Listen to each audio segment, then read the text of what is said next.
Graças e paz, amados irmãos. Está ficando cada vez mais difícil, né? A gente se locomover, né? Sair ou entrar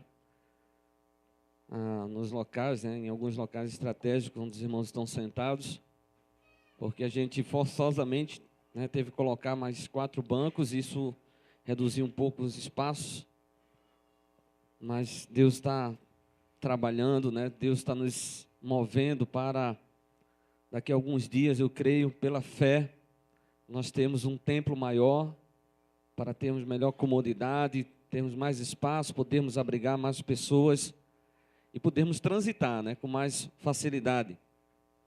Pois o momento de comunhão já tem ficado limitado a 2, 3 bancos, porque os irmãos que tentam passar do meio da igreja não conseguem. Os que estão lá atrás não conseguem vir para frente, nem os que estão na frente conseguem ir mais até o fundo da igreja, né, até lá atrás, para poder abraçar e apertar a mão uns dos outros, né? Esse é um momento muito significativo na vida da igreja, diante desses dias onde cada vez mais o ser humano tem se individualizado, né? Tem se fechado, tem perdido um pouco, né, o contato, né, o abraço, né, a fraternidade. E nós precisamos, como igreja do Senhor, fazer o que a palavra dele nos diz, né? Nos saudar com beijos santos, né? Alimentarmos a fraternidade entre nós. Somos o povo de Deus, somos o povo do amor, né? Primeiramente do amor de Deus, que é derramado nos nossos corações e que devemos a cada dia demonstrar uns pelos outros. Quero parabenizar a irmã Kelman, a irmã Rosângela e todos aqueles que trabalharam, né, para que essas crianças, adolescentes, as mensageiras pudessem estar fazendo essa homenagem, né? Eu não sou mãe, mas estava ali me emocionando também. Acredito que por muitas mães que estão aqui nesta noite e que devem ter ficado emocionadas ver a sua filha, né? Os seus filhos aqui à frente, representando, cantando. Que Deus continue abençoando o trabalho das mensageiras, o trabalho das crianças, né? Agora nós vamos ter um pouco mais de tranquilidade para podermos meditar na palavra de Deus, mas alguém está pagando o preço, né, de ficar com aquelas bênçãos, né, do Senhor, aqueles anjinhos que Deus nos deu, né, para contar uma historinha ali dentro daquilo que elas conseguem, né, ficar prestando atenção. Aqui é o pastor falando, né, o pastor não tem muito recurso didático, né, não tem muito recurso para poder ministrar o coraçãozinho delas, então lá a professora vai usar figuras, né, desenhos, vai colocar elas para fazer atividade, então com certeza elas conseguem prestar muito mais atenção.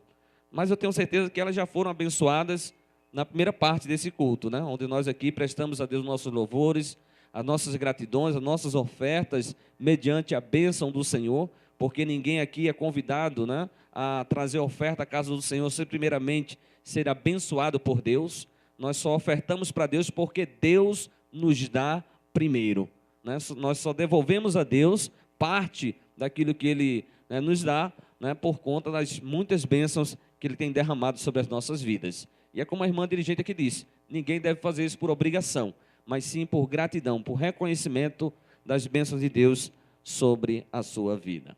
Meus irmãos, eu quero convidá-los a abrir a Bíblia Sagrada, a palavra de Deus no livro de Isaías, no capítulo 43. Eu quero convidar a igreja a abrir no livro de Isaías, capítulo 43, convidar os irmãos a ficarem de pé. Nós vamos fazer apenas a leitura de um versículo da palavra de Deus, e eu quero convidá-lo a deixar a sua Bíblia marcada, né? Você coloca um marca-texto nessa página, e logo após a leitura desse versículo, nós vamos orar. E essa oração eu quero fazer em favor de todas as famílias, não apenas as famílias da igreja, mas as famílias de um modo em geral.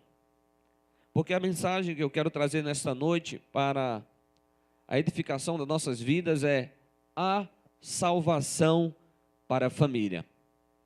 E talvez você aí possa se perguntar, mas por que a família precisa ser salva? Com certeza as famílias precisam ser salvas. E a melhor das boas notícias é a salvação para a família. Embora a gente esteja vendo tanta coisa ruim, né, acontecendo no seio da família, no meio das famílias, nas famílias, né, não só brasileiras, mas as famílias de um modo geral, a salvação para a família. Esse texto no livro de Isaías, capítulo 43, verso 11, o versículo 11, o profeta Isaías, tido como profeta evangelístico, disse o seguinte: Eu sou o Senhor, e fora de mim não há Salvador. Ele está falando aqui a respeito da realidade do Deus, que é o Deus de Israel, e que esse Deus está falando para o seu povo e dizendo a ele: Eu sou o Senhor, e fora de mim não há Salvador. Baixe sua cabeça, feche seus olhos, vamos falar com Deus. Pai querido, Deus amado, Criador dos céus e da terra, eu quero te louvar, meu Deus, te agradecer pela oportunidade de estarmos reunidos aqui nesta noite. Obrigado, Senhor, por vermos a tua igreja repleta, por termos tantas famílias aqui representadas. Nesta hora, Senhor, eu quero te pedir a tua bênção sobre todas as famílias da face da terra, Senhor. A começar por essas que estão aqui, neste lugar, Pai, onde nos reunimos para adorar o teu nome, para louvar o teu nome, mas para também ouvirmos a tua palavra. Dá-nos entendimento, Senhor, da tua palavra. Ó Deus, que a tua palavra proporcione edificação às nossas vidas, salvação na família, nas famílias aqui representadas, e que nós possamos de fato nos tornar tuas testemunhas a cada dia, para levar a tua salvação a outros que precisam. Tudo isso eu te peço em nome de Jesus. Amém. Poder sentar, amados irmãos.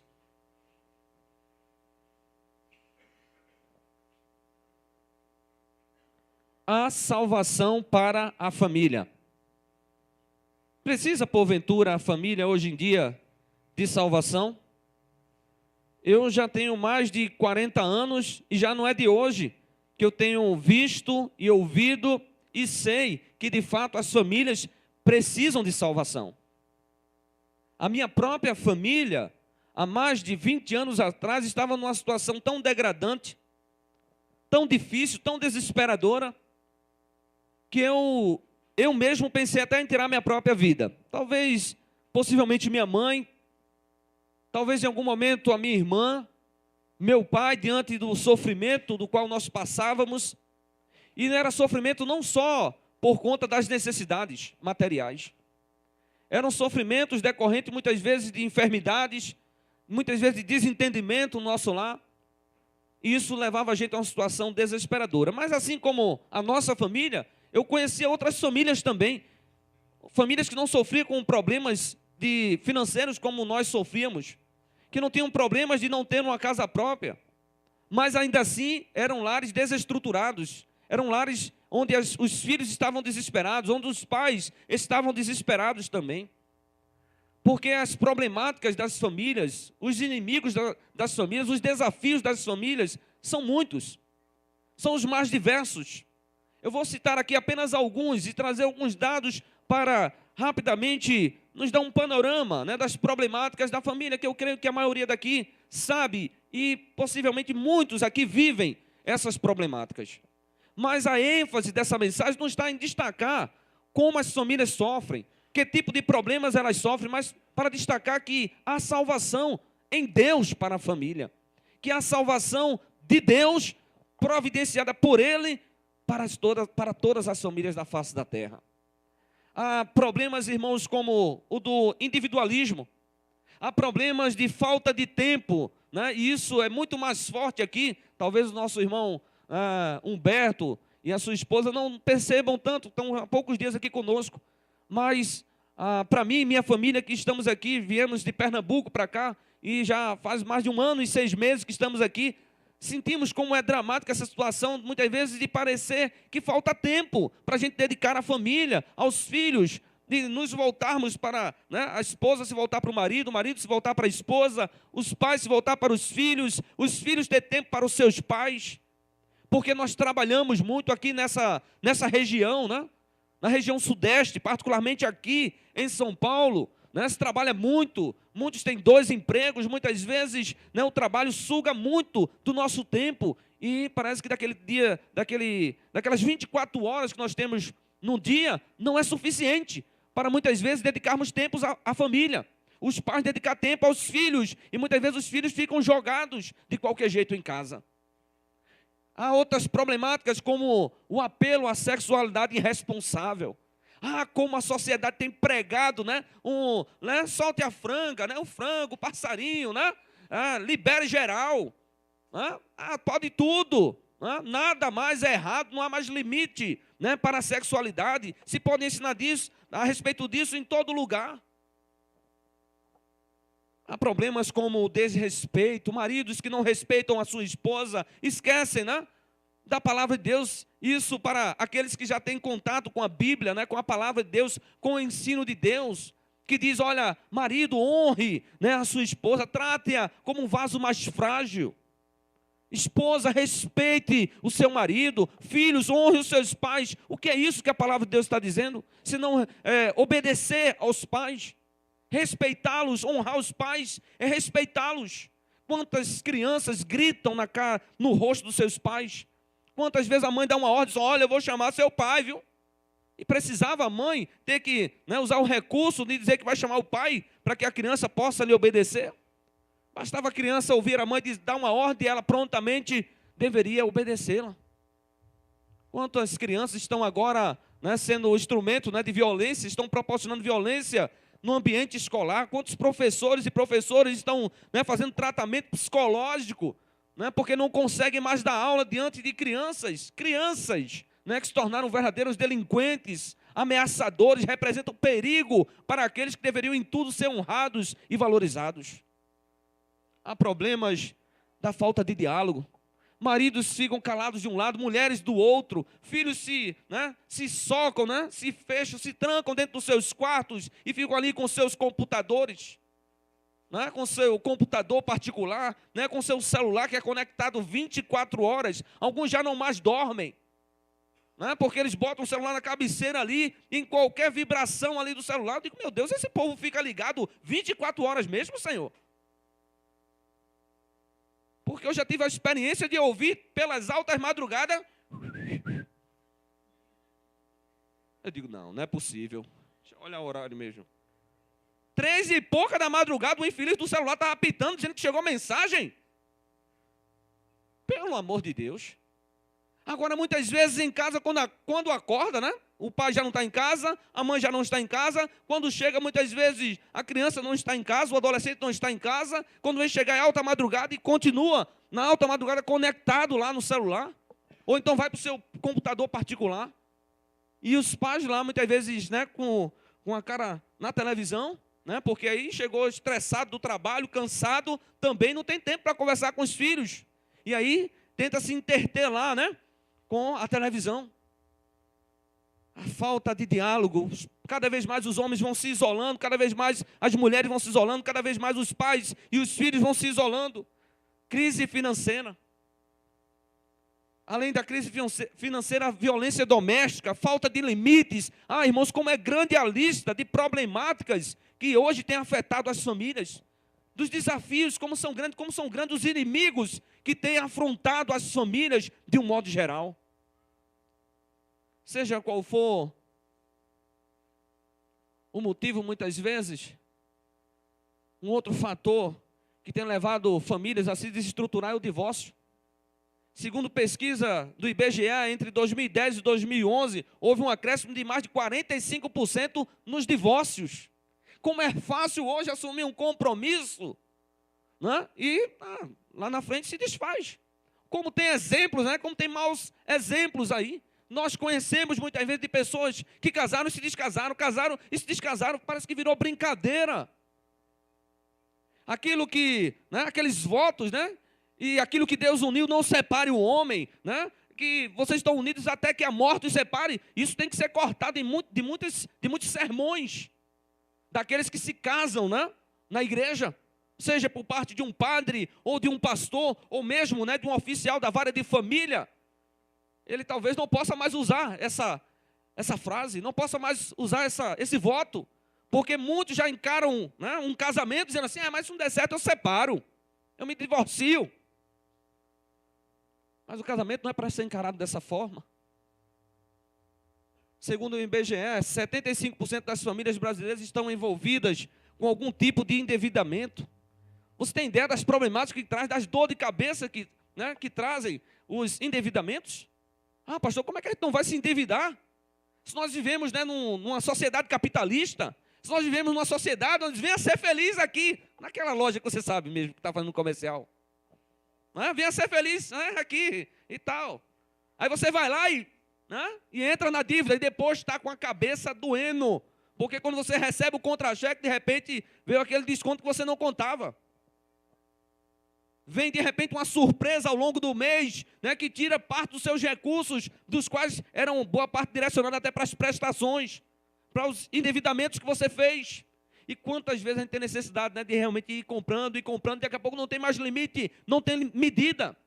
Estamos comprando até sem precisar, mas queremos de alguma forma, né, se desestressar. E vai lá e compra, e compra, e compra, e se endivida e depois vai estar ainda mais doente. Meus irmãos, pesquisas indicam que 22% da população do Brasil consomem drogas.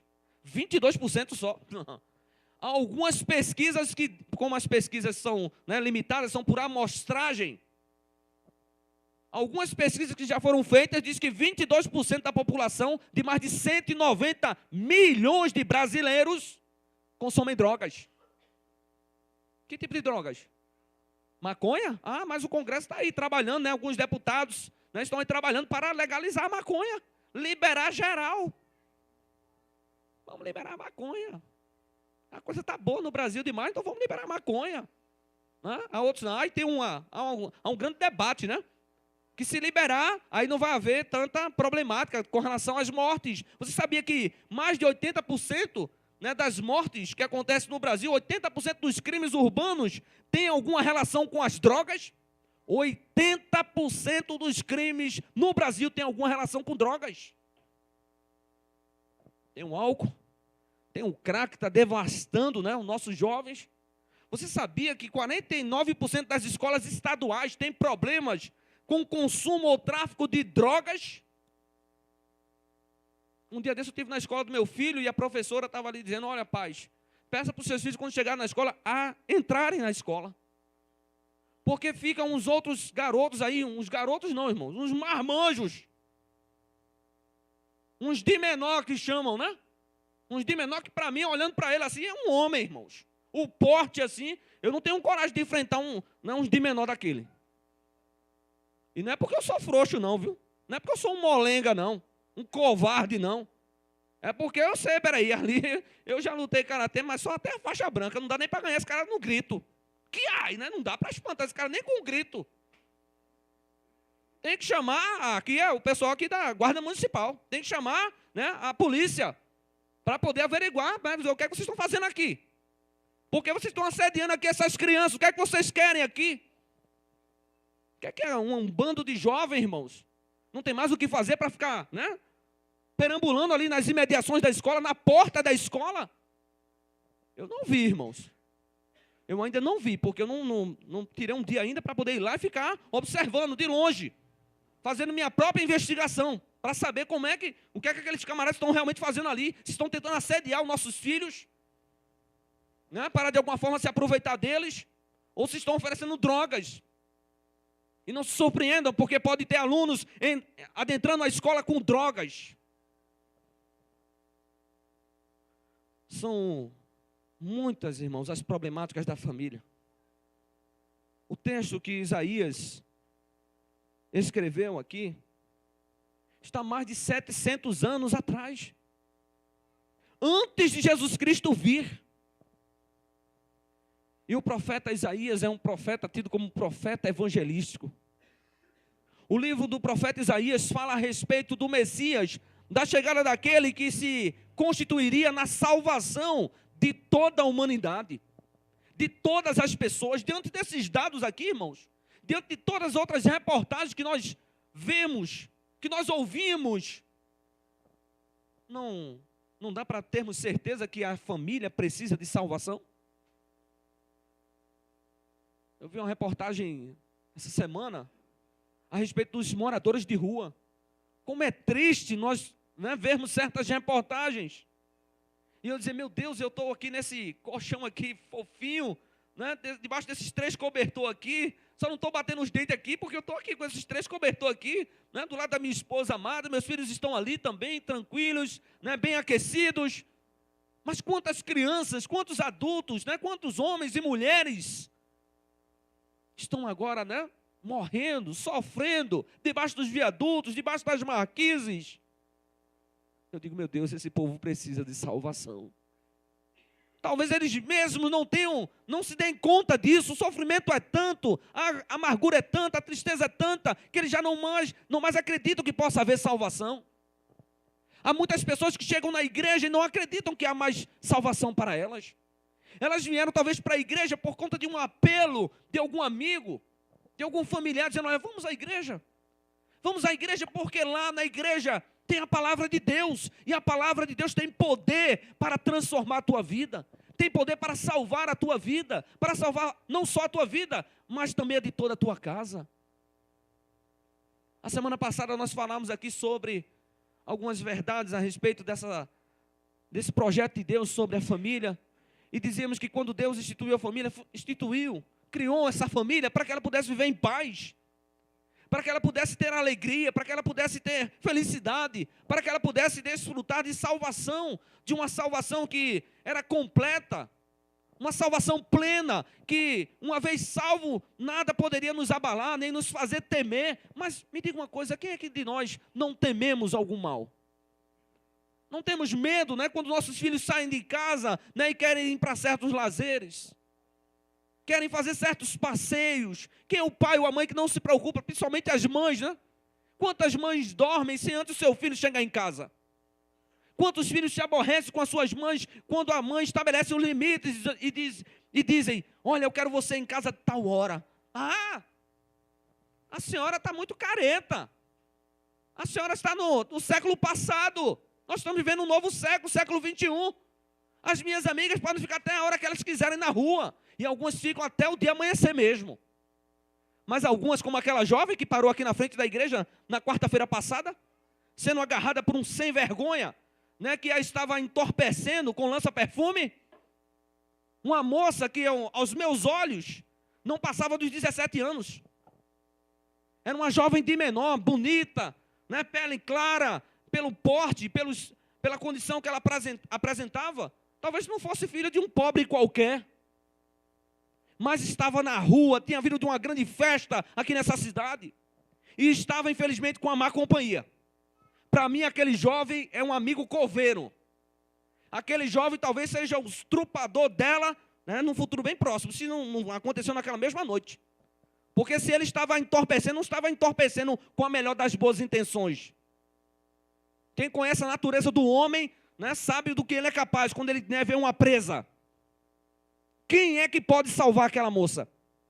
Quem é que pode salvar a família daquela moça diante da notícia, né, que pode ter recebido de que aquela jovem foi estuprada, não só por aquele sem vergonha, mas por outros que ele chamou até para poder usufruir da carne fresca?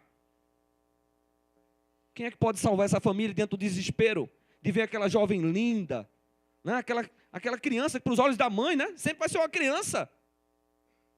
Aquela moça que talvez a mãe tenha sonhado, minha filha, né, cuidado com as companhias, né, se preserve, né, não se prostitua, né, não entre nessa onda do mundo, não vá se entregando a qualquer um, se preserve para um homem que lhe ame, que lhe respeite, que lhe queira bem, que assuma um compromisso com você.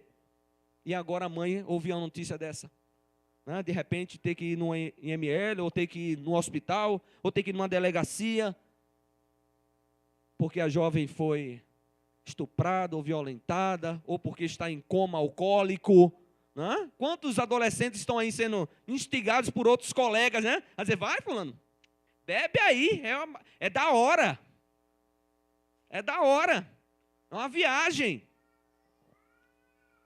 A palavra de Deus no livro de Sofonias, capítulo 3, verso 17, diz, o Senhor teu Deus está no meio de ti, poderoso para te salvar. A pergunta é, onde é que Deus está? Ele já está no meio da tua família? Ele já está no meio da tua casa? Ele já pode entrar, né, e sair livremente da tua casa? Ele tem a chave da tua casa, ele pode chegar e entrar a qualquer hora? Ele pode fazer o que ele quiser? A palavra dele tem voz e vez, na tua casa? Ou lá é como você quer, do jeito que você quer, ou melhor, do jeito que os teus filhos querem? Porque hoje é os filhos que querem mandar nos pais, né? Onde é que já se viu isso, irmãos?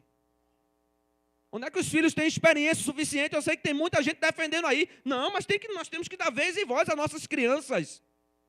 Sabe o que a palavra de Deus nos diz? Ensina o teu filho o caminho em que ele deve andar.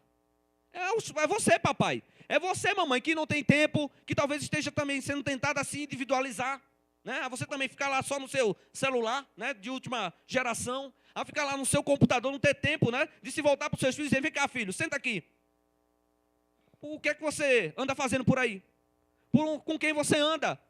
Qual é o curso que você está fazendo? Está gostando? Está pensando em fazer algum outro curso? E o trabalho como é que está? Ah, não trabalha ainda, está só estudando? Vai lá procurar saber. Ah, meus irmãos, se Deus ainda não está no meio da nossa família, há salvação para a família, mas aonde Deus está, aonde Ele já entrou, aí há salvação. Aonde Ele não entrou ainda, Ele quer entrar, para que possa salvar, para que possa transformar, para que possa resgatar, até mesmo aqueles que aparentemente aos olhos dos pais já estão irremediavelmente perdidos. Você sabia que alguns pais já dão os filhos por irremediavelmente perdidos? Mas para Deus ainda há solução. Porque o nosso Deus, o Deus que nós aqui pregamos, o Deus que aqui nós cremos, é o Deus do impossível. E as coisas que parecem impossíveis ao homem, eu creio que é possível para Deus. Há filhos que estão aqui nessa noite, onde talvez um dia os seus pais lhe deram por causa perdida, mas eles foram resgatados pelo poder que há no nome de Jesus.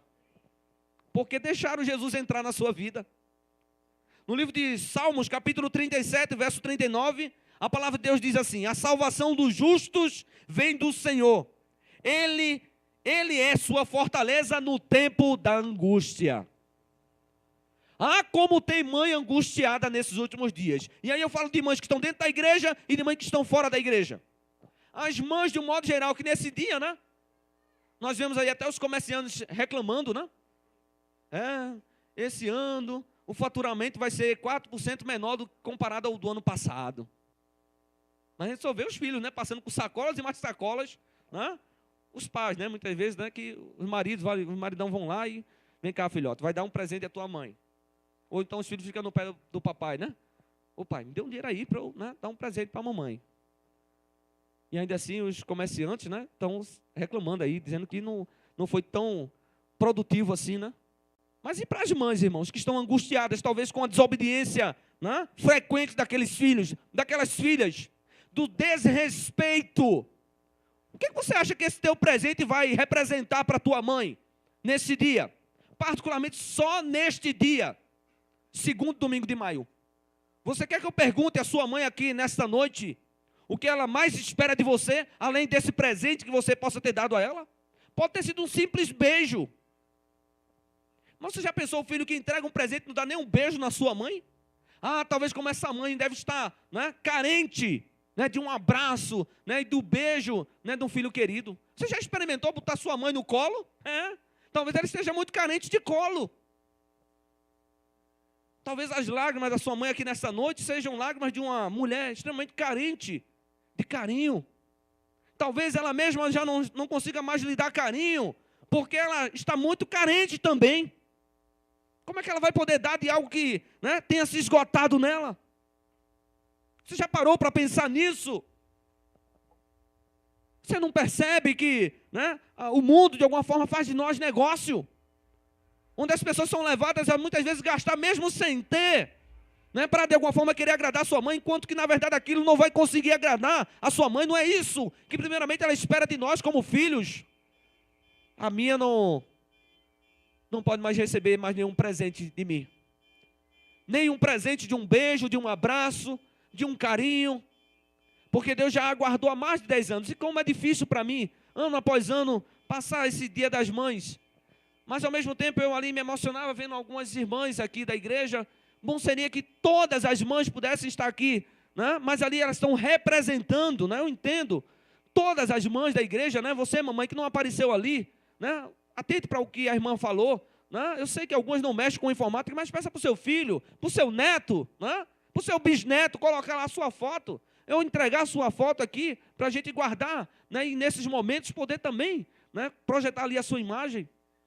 Eu me emocionava ali dizendo, meu Deus, mas muitas dessas mulheres que tu me deste para cuidar delas, elas também são como mães para mim.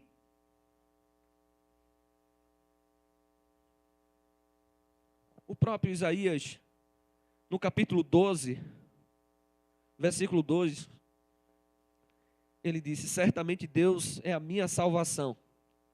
Confiarei e não temerei. O Senhor é a minha força e o meu cântico. Ele se tornou a minha salvação.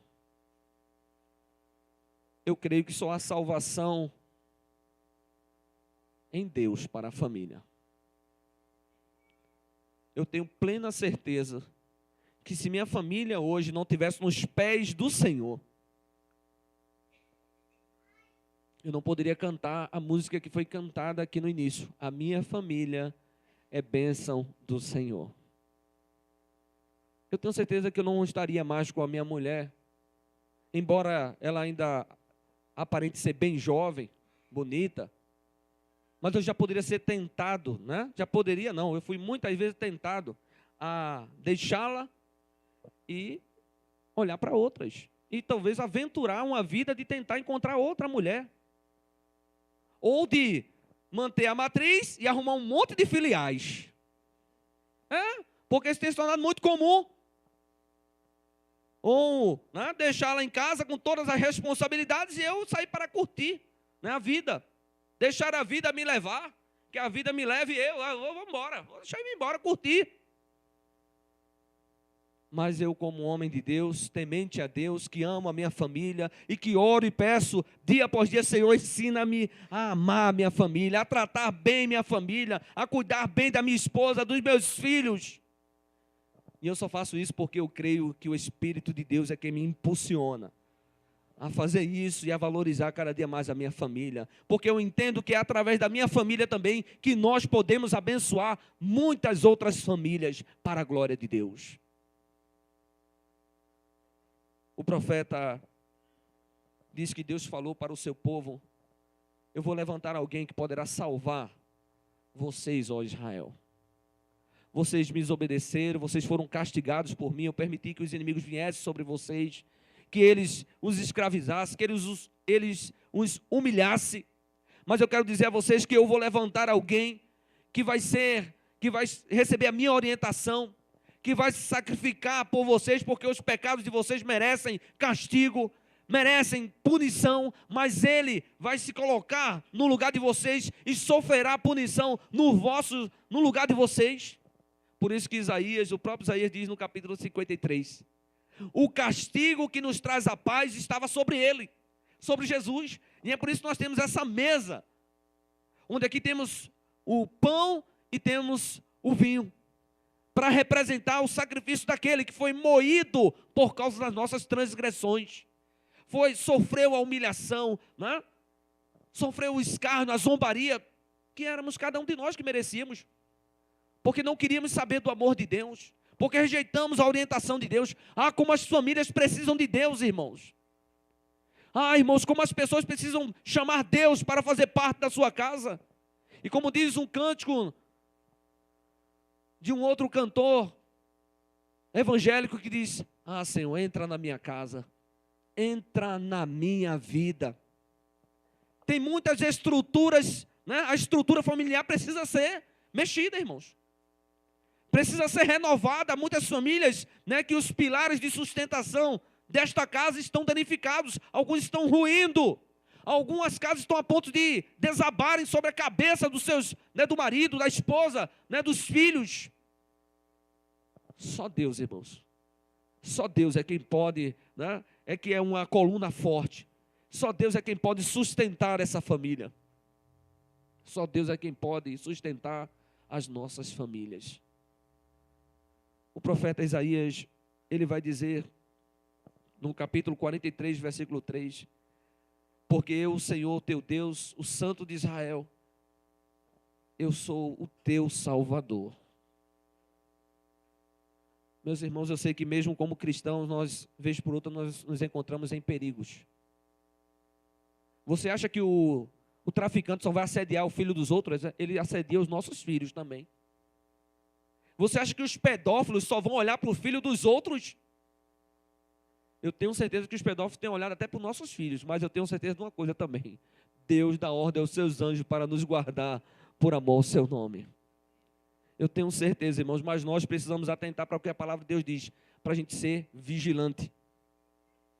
Para a gente atentar para os nossos filhos, atentar com os coleguinhas, para os coleguinhas com quem eles convivem. Eu não estou dizendo aqui para você virar um paranoico, né? Uma paranoica, né? Virar uma paranoia, né? Constante. Mas uma coisa eu sei, os pais precisam ficar muito alertas com relação aos filhos, para onde eles vão, com quem eles estão, o que eles estão fazendo, quando eles voltam. Estabeleça os limites, porque se você não estabelecer, depois quem vai estabelecer os limites para ele vai ser o juiz. Vai ser o juiz que vai chamar você, que vai chamar os seus filhos e vai dizer, olha, não vai poder ficar na rua até tal hora. Tem alguns juízes aí, né, radicalmente tomando algumas decisões radicais. E se levantam uma multidão para criticar o juiz. Que garotas de menor não passem 10 horas da noite na rua. Se for pego depois das 10 horas, das 22 horas, né, sejam levados pelo conselho tutelar para os seus lares e os seus pais sejam convocados para prestar esclarecimento. Por que você está deixando o seu filho de menor, sua filha de menor na rua depois das 22 horas? Ah, meus irmãos, se a gente não cuidar dos nossos filhos, quem é que vai cuidar? Você espera que a polícia cuide deles? Que o conselho tutelar? Porque a maioria dos colegas dos nossos filhos, né, talvez a maioria das colegas dos nossos filhos, das nossas filhas, estejam aí sendo influenciados, né, pelas festas mundanas. Onde lá, né, o que passou de adolescente aí com as latas de cerveja na mão não é brincadeira, irmão. Eu perdi a conta, não dava para contar, porque foram mais de 30 mil pessoas, segundo, né, alguns dados estatísticos aí, que veio para cá nessa última festa, e nessa próxima vem mais uma festa aí pela frente. Quantas centenas de milhares de jovens não vão estar aí nessa bagaceira? Hã? E você, amado filho, amada filha, vai procurar o que lá? Vai ver o que lá? Porque o que tem de pessoas ali, infelizmente, que vão ali com má fé, que vão ali para arrumar confusão, briga, pode ser que uma boa parcela não vá para isso. Mas você sabia que pode sobrar para você?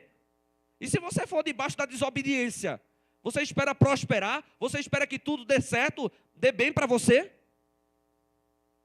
O que é que você acha que os seus pais são sobre a sua vida? A Bíblia diz que seus pais são autoridades espirituais sobre você. Eu sei que os filhos, eu quando era menor não gostava disso. E quando disse, quando eu completar 18 anos, ele vai ver. Meu pai, meu Deus do céu. Quando eu completei 18, meu pai não viu nada. Não viu nada, porque eu vi que a coisa era bem diferente do que eu achava, que quando eu me tornasse de maior, eu ia poder fazer tudo que eu bem queria, entendia, quebrei a cara. Porque aí eu me deparei com a dura realidade de que quando a gente se torna de maior, também aumentam as nossas responsabilidades. Como disse lá, mesmo na ficção, né? O avô do Homem-Aranha, olha Peter Parker, que com grandes poderes vem grandes responsabilidades, tá? Tu agora pode atirar teia para tudo quanto é lado, mas eu quero te dizer que tu continua sendo meu neto. E tu tem que ter responsabilidade, rapaz, com o trabalho, com a tua família. Ah, meus irmãos, aquele avô deve ter falado inspirado por Deus. Eu creio que sim, porque é isso mesmo. Temos que dizer isso aos nossos filhos. Porque é de Deus que vem essa orientação, irmãos. E é Deus quem diz aos pais o que eles têm que fazer com relação aos seus filhos. Como é que o homem tem que liderar a casa, como é que a mulher tem que administrar o seu lar junto com o seu marido. E assim teria um lar feliz. Teria um lar abençoado por Deus. Porque a salvação vem de Deus.